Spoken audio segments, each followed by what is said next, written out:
Je suis ravie de vous retrouver et d'autant plus que j'ai Fanny à nouveau avec moi qui m'a contactée parce que Fanny avait des questions à vous poser. Je pense que vous vous posez peut-être les mêmes. Alors, il n'y a pas vraiment de thème à cette vidéo, bien qu'il y ait toujours une idée, une ligne de conduite.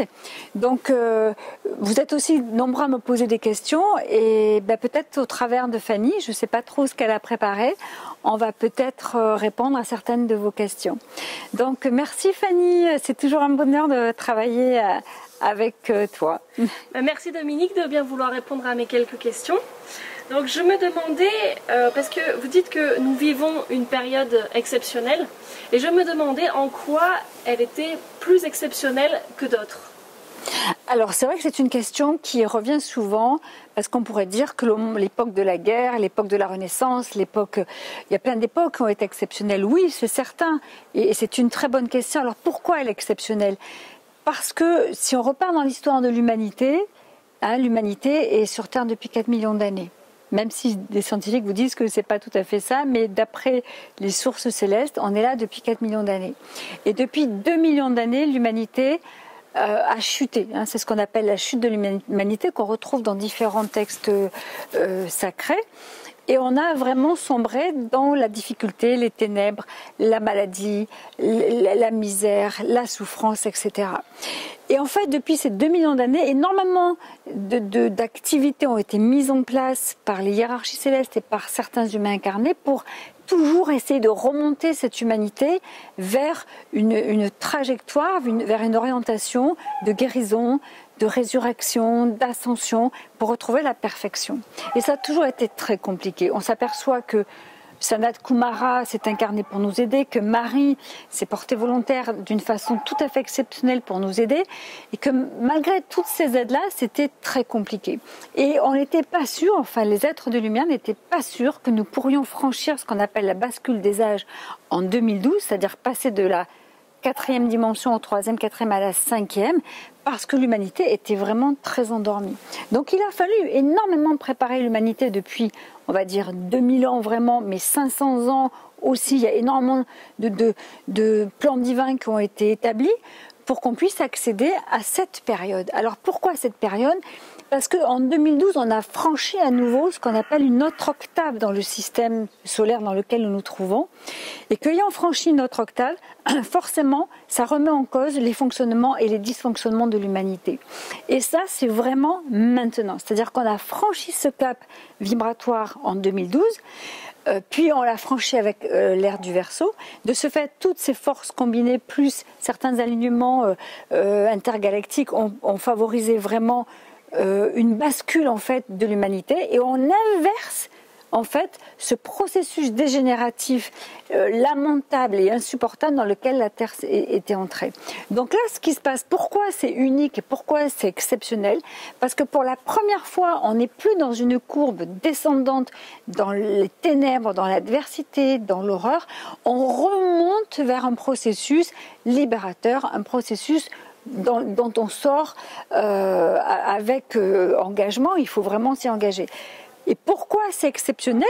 Parce qu'on a vraiment franchi donc 2012 et tout converge maintenant, tout est mis en place par les hiérarchies célestes et par certaines âmes incarnées qu'on appelle les artisans de lumière ou les ambassadeurs de lumière, pour vraiment extraire l'humanité de son ignorance, de sa souffrance, pour calibrer en fait le corps mental, le corps physique, le corps émotionnel et le corps de mémoire de l'humanité.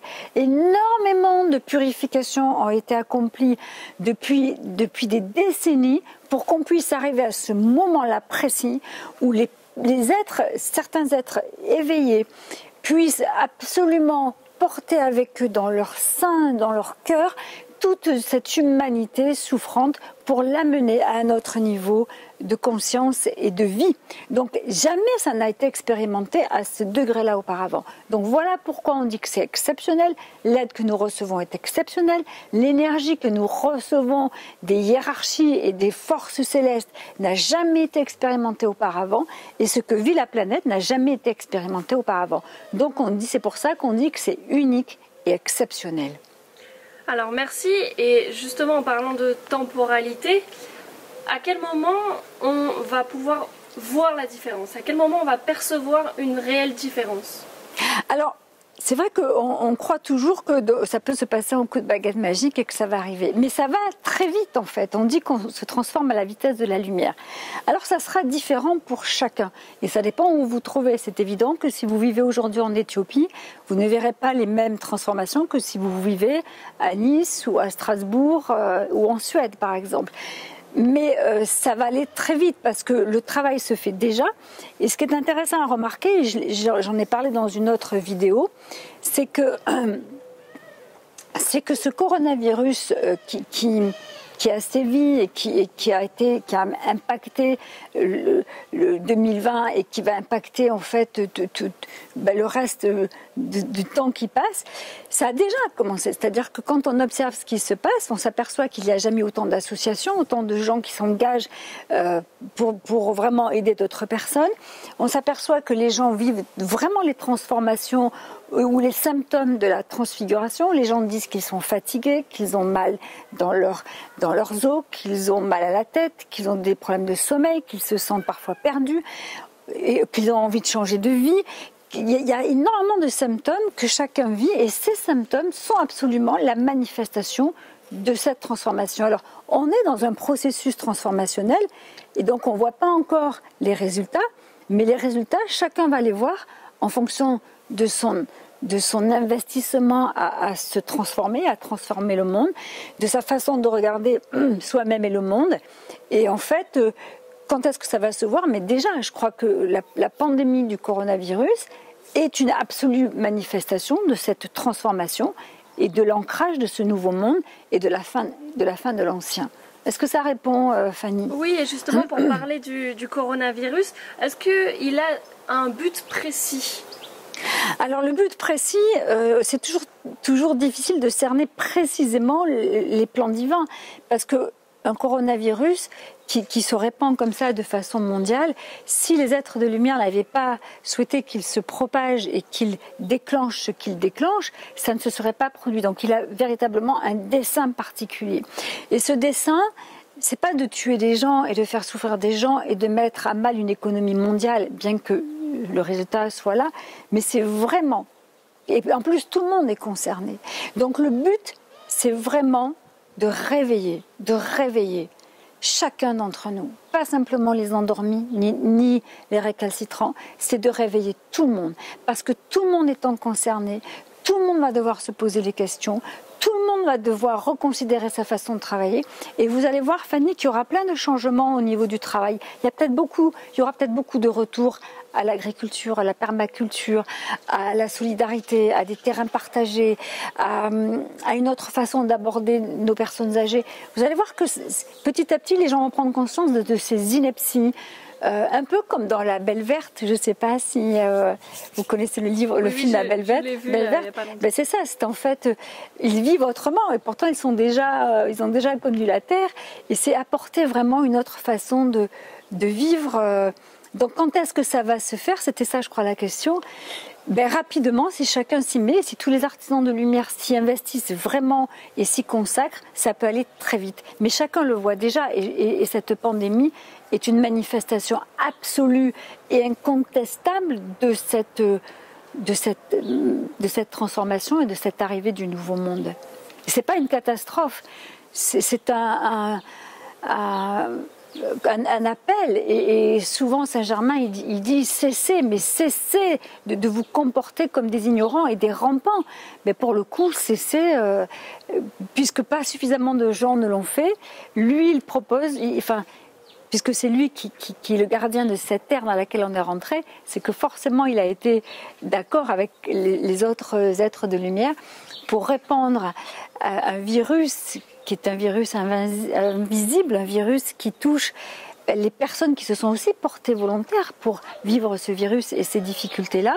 Donc oui, ce virus, il a pour but de mettre un arrêt sur nos inepties, de nous faire réfléchir, de réveiller les consciences, de dépolluer, de purifier, ça amène une toute autre considération de nos structures, de nos fondamentaux, que ce soit économique, géopolitique, que ce soit spirituel, que ce soit philosophique. C'est vraiment c'est vraiment un grand souffle salvateur en fait.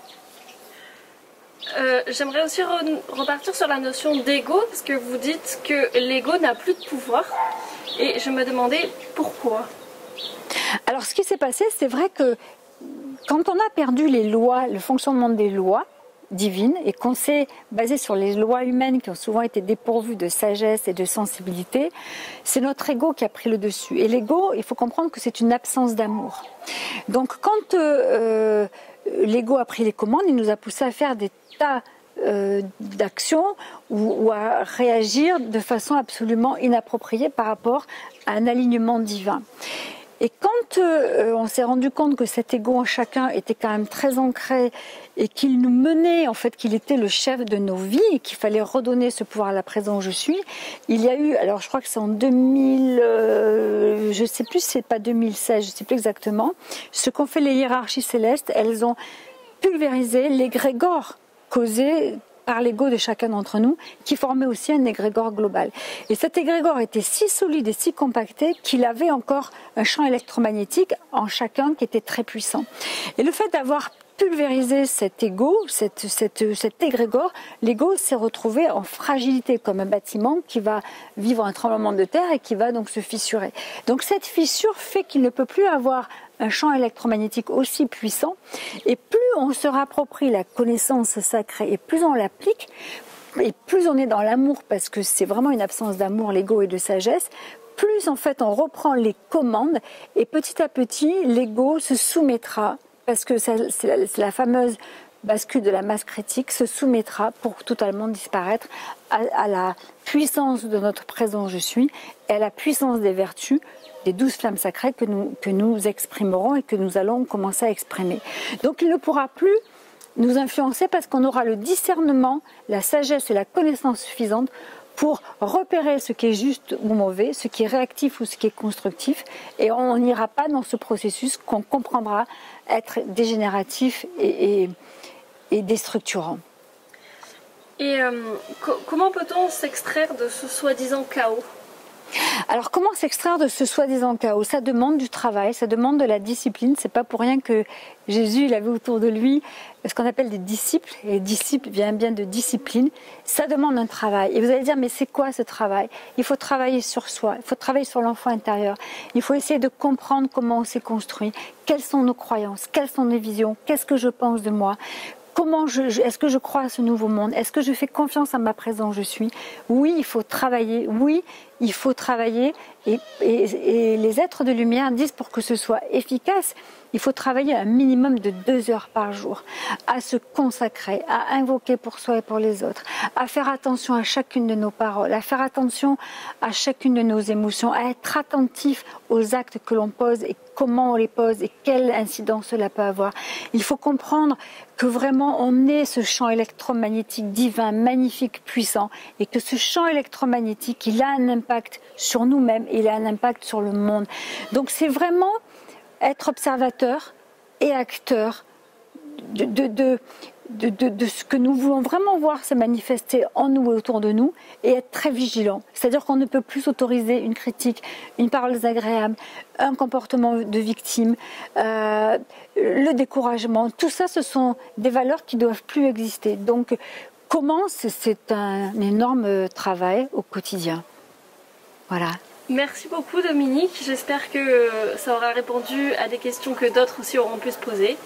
Ben merci Fanny, et puis on se reverra peut-être pour d'autres questions. Il y aurait sûrement encore beaucoup de questions et de réponses à apporter, mais je crois que chaque chose en son temps. En tout cas, il y aura d'autres questions sûrement, on essaiera d'y répondre avec Fanny, si Fanny veut bien revenir. Avec grand plaisir. Et en tout cas, je vous souhaite une belle transfiguration, une belle résurrection, une belle ascension. Et merci d'œuvrer avec nous, pour les êtres de lumière et pour l'humanité. Merci et à très bientôt. Merci Fanny. Merci Dominique, à bientôt. À bientôt.